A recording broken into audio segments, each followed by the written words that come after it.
Session જે રીતે US માર્કેટના સંકેતો લઈને આવ્યું છે, એક ઓલમોસ્ટ ફ્લેટ ક્લોઝિંગ જોવા મળ્યું હતું અને ખાસ કરીને ટેક શેર્સમાં જે એક દબાણ હતું તો નાસ્ટેકમાં ઘટાડો આપણને જોવા મળ્યો છે.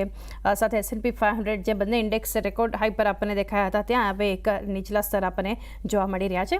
કઈ રીતે આ સેટઅપ જોઈ રહ્યા છો? કારણ કે બીજું મહત્વનું એ પણ હતું કે યુએસમાં મોંઘવારીમાં જે ઘટાડો થયો છે તો એમાં ખાસ કરીને ફેડ હવે ક્યાંક ને ક્યાંક સક્સેસ છે એવું લાગે છે, પરંતુ છતાં પણ ઇન્ડેક્સ નેગેટિવ રિએક્ટ કરી રહ્યા છે. So good morning, Chandni man. No doubt कि जो US मार्केट में आई होती थी एक प्रॉफिट बुकिंग कहवाय rather than a correction and news impact છે ત્યાં, but still overall अगर તમે જો ચાહે Dow Jones જો Nasdaq જો and S&P 500 જો આમાં કોઈ મેજર ટ્રેન્ડ ચેન્જ નથી થયું છે. 1-2% નો કરેક્શન છે, but still overall Dow Jones, Nasdaq and S&P 500 માં ટ્રેન્ડ પોઝિટિવ છે. અને આ પ્રમાણે પણ અગર તમે જો even the European market they all close in the positive note. તમારું લંડન માર્કેટ હતું, છે ફ્રેન્કફર્ટ જો યા પેરિસનું માર્કેટ છે, ઇવન રશિયન માર્કેટ છે, all close in the positive. But morning પ્રમાણે નિકાઈમાં એક રફલી અરાઉન્ડ 2% ની વીકવાલી છે, બટ સ્ટીલ ટ્રેન્ડ મજબૂત છે આમાં પણ. એન્ડ તમારા તાઇવાન માર્કેટ હું કહું કે સિંગાપુર માર્કેટ સ્પેશિયલી એક ફ્લેટ ટુ પોઝિટિવ ઝોનમાં છે. તો આ પ્રમાણે અમારો પણ માર્કેટ મને લાગે છે it would be opening in flattish tone, but still overall trend global picture મજબૂત છે, આમાં કોઈ નેગેટિવિટી નથી.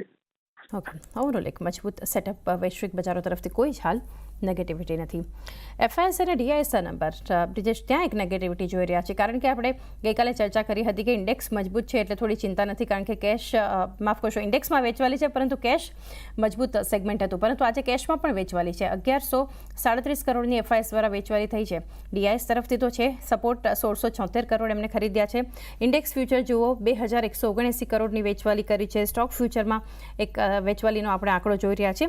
આ નંબર્સ કઈ રીતે જોઈ રહ્યા છો? કારણ કે FIS હવે કેશ અને ડેરિવેટિવ બંનેમાં વેચવાલી બતાવી રહ્યા છે. તો first of all will start with DIA data. તો તમે DIA ડેટા જો ફ્રોમ 8th of July આ પોઝિટિવ છે. નો ડાઉટ કે તમારા 8th of July નો જો ડેટા હતો 2867 કરોડનો હતું, એન્ડ બટ તમે 9, 10 and 11 નો ડેટા આગળ તમે જો તો રફલી તમારો 1200-1300 કરોડની એવરેજ તમે મળશે કે જે are in the buying side. FIA ની ડેટાની અગર તમે વાત કરો તો FIA ડેટા રફલી around 7 days they were in the positive mode. From 3rd of July they were in the positive. કાલે એક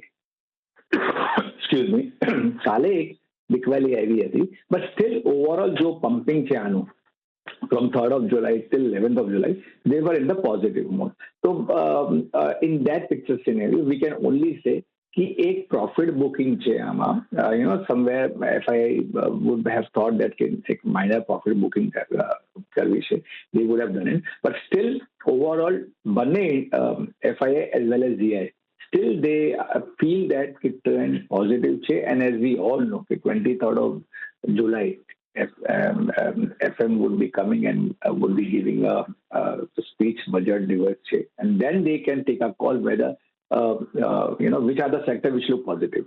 So bane FI as well as DI they are in a positive mode, nothing to be worried.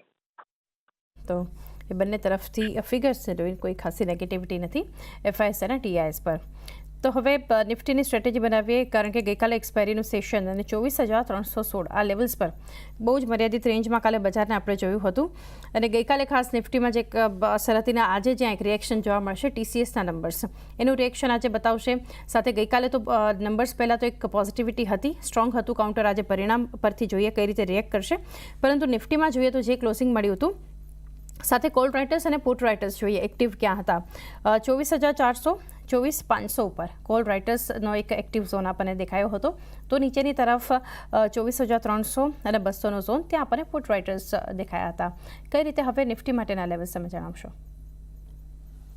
તો first of all અગર તમે નિફ્ટીની વાત કરો તો still flattish to ટોનમાં closing આવી હતી. No doubt still we been trading above 24,100 mark. That is, from last 2-3 days whenever we have been talking, the Nifty નો સપોર્ટ શું લાગે છે, and I always say કે તમારું 24,100 નો છે, બીજું તમારું સપોર્ટ 23,900 નો છે.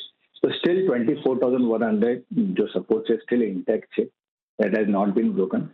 No doubt कि તમારા इंट्राडे जो लो आता that was 24,193 then પાછી આમાં નિફ્ટી ફરી ગઈ એન્ડ તમારા sorter term and medium term moving average ની ઉપર ક્લોઝ આપી છે આ 15 મિનિટમાં ચાર્ટમાં.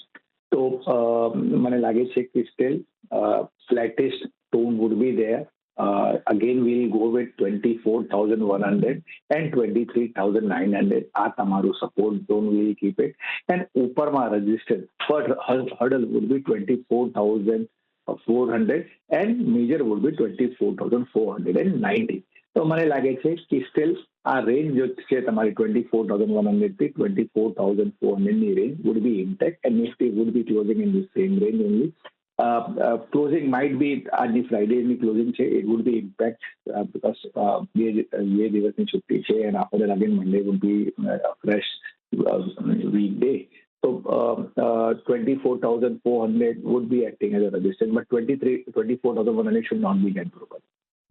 Okay, thank you. નિફ્ટી માટે બનતો દેખાડી રહ્યું છે. સાથે નિફ્ટી બેંક ગઈકાલે 52,270 આ લેવલ્સ પર એક ક્લોઝિંગ આપ્યું છે. ફ્લેટ ટુ પોઝિટિવ ક્લોઝિંગ જોવા મળ્યું છે આપણને. ખાસ કરીને હજુ પણ થોડું મુશ્કેલ લાગી રહ્યું છે કે નિફ્ટી બેંક કયા ઝોનમાં આપણને ખાસ કરીને કારોબાર કરતી દેખાશે, પરંતુ એચડીએફસી બેંક હજુ પણ ઇન્ડેક્સ પર એક પ્રેશર બનાવી રહ્યું છે. સાથે જોઈએ નિફ્ટી બેંક માટે જે કોલ રાઇટર્સ અને પુટ રાઇટર્સ હતા બ્રિજેશ 52,200 ઉપર ત્યાં આપણને પુટ રાઇટર્સનો ઝોન જોવા મળ્યો હતો અને કોલ રાઇટર્સ જે છે એક્ટિવ હતા 52,500, ત્યારબાદ 52,800 અને 53,000ના ઝોન પર. કઈ રીતે હવે તમે નિફ્ટી બેંકને આગળ જોઈ રહ્યા છો? સો બેંક નિફ્ટીની કાલે વાત કરી હતી તો વી વર સેઇંગ કે તમારા 52,100નો એક સપોર્ટ છે અને અગર તમારા 52,000 બ્રેક થયું then we can see a sharp sell off that can take a next support at 51,500 to 51,600. And કાલે ઇન્ટ્રાડે અગર તમે જો 11ની આસપાસ એક નિફ્ટીના જો લો હતા 51,740 ત્યાંથી પાછી ફરી ગયો છે. 15 મિનિટમાં ચાર્ટમાં એક બુલિશ વોલ્ફ વેવ છે. તો આ પ્રમાણે ઉપરમાં જો ટાર્ગેટ આવે છે નિફ્ટીનો 52,500 ટુ 52,600 નો આવે છે. That is one point. Second point that target would B intact. તમારું અગર 52,100 should not be get broken. So again, we'll go with 52,100 to 52,000 as a support. And again, we'll see that Tamaru 51,500, 51,600 as a next support. Uparma, as I have discussed, एक minor hurdle છે તમારા 52,350 ની આસપાસ. But as a bullish bullish wave theory, it indicates that કે તમારા 52,500 or 52,600 would be the level that should be there. So close opening might be flattish to positive for Bank Nifty and then we can see upside in it. And as per only for the this thing, તમારા HDFC બેંકમાં ઉપરમાં એક hurdle છે તમારા 1,670 નું. અગર આ break થયું then we can say further upside. આ તમારું શોર્ટ ટર્મ રિવર્સલ ઝોન છે. બટ નીચેમાં અગર તમે જો તો તમારા ઇમિડિયેટ જો સપોર્ટ આવે છે 1,517 નો છે. So one can keep that thing as a stop loss 1,570 and ઉપરમાં રેઝિસ્ટન્સ would be 1,670. તો કરંટ ભાવે તમે બાય નથી કરો, 1,620 ચાલે છે. But if it comes somewhere around 1,600 then one can take a buy call in HDFC with a stop loss of 1,570 and play for the target of 1,670. બુધવારનો તમારો trading call અને જે તમારા ફર્સ્ટ લક્ષ્યાંક હતા 380ના એ અચીવ થતા દેખાય, કારણ કે ગઈકાલે 381-82ના ડેઝ હાઈ બનાવ્યા છે. સૌથી પહેલાં એ જાણીએ એમાં શું સ્ટ્રેટેજી હવે આગળ રહેશે? એ પહેલાં ટાર્ગેટ અચીવ થયા છે, સેકન્ડ ટાર્ગેટ માટે કે હજુ તમે એક રિટ્રીટ કરશો અહીંયાથી લેવલ્સ કોઈ ટાર્ગેટના બદલવા માગશો? અને આજના ટ્રેડિંગ કોલ્સ જાણીએ. Okay, so we'll start with KNR Construction. So KNR Construction તમારા અગર આવલની ચાર્ટમાં જો તો steel it is in the positive side. Trend મજબૂત છે. जो इम्पोर्टન્ટ મૂવિંગ એવરેજ છે તમારા sorter term as well as medium term moving આની ઉપર ટ્રેડ થાય છે. નાવ કાલે 374માં ક્લોઝિંગ આપી, 361, 362નો સપોર્ટ છે. અગર આ બ્રેક તમારું નથી થયું till the time we trend positive રહેવાય. એન્ડ ઉપરમાં target again we can see તમારા એક સપ્લાય ઝોન છે 388 થી 390 નો, અને આની ઉપર અગર ચાલ્યું then we are heading towards the 405 zone. તો ઇમિડિયેટલી તમે કહો તો 361 નો સ્ટોપ લોસ રાખીને ચાલો. કોઈ કરંટ ભાવ 374 ઓર કોઈ ઘટાડો હોય તો તમે બાય કરી શકો. And first target play for the first target 388 to 390 zone. Okay, 390 સુધીના લેવલ્સ પણ બતાવી શકે છે ઘટાડાની રાહ કે એના કન્સ્ટ્રક્શન માટે. અને બ્રિજેશ, આજના ટ્રેડિંગ કોલ્સ ક્યારે છે તમારા? ઓકે, તો બે ટ્રેડિંગ કોલ છે, બંને બાય સાઇડમાં છે. Will start with first Glenmark pharma. તો ગ્લેનમાર્ક ફાર્મા અગર તમે જો ઓવરઓલ ટ્રેન્ડ આનું મજબૂત છે. કાલે અગર જોયું હતું કે it has given a new 50-week high closing આપી હતી. નો ડાઉટ એક હેમર છે આમાં. ડેલી ચાર્ટ પર 1384 નું ક્લોઝિંગ છે. તો આ પ્રમાણે મારી આમાં સલાહ છે કે કોઈ ઘટાડો હવે કરંટ લેવલ પર તો નથી. બિલો 1375 માં અગર તમે મળે તો ત્યાં એક બાય કરી શકો. 1375 માં સ્ટોપ લોસ રાખો તમે 1355 માં, and target would be 1420 to 1425. આ જો ટાઈમ ફ્રેમ છે આનું, again it would be 2 to 3 trading session for Glenmark Pharma. બીજું જો કોલ છે તમારા ઇલેક્ટ્રિકલ યુટિલિટીનો છે. કાલે જોયું હતું SJVN લિમિટેડ છે. કાલે જોયું હતું કે એક બુલિશ એન્ગલ્ફિંગ કેન્ડલસ્ટિક છે, વોલ્યુમ બ્રેકઆઉટ છે. It is been trading about the shorter term moving average. તો આ બધા ઇન્ડિકેશન પોઝિટિવનો છે. And even it has given closing about the previous week high. તો 149, 140, 150ની આસપાસની ક્લોઝિંગ છે. તો કરંટ ભાવે તમે બાય કરી શકો. સ્ટોપ લોસ રાખો તમારું 141 નો, and play for the target of 162 to 164. આમાં જો ટાઈમ ફ્રેમ છે 1 થી 2 દિવસ માટે છે. તો બંને કોલ બાય સાઇડમાં છે, Glenmark pharma as well as SJVN.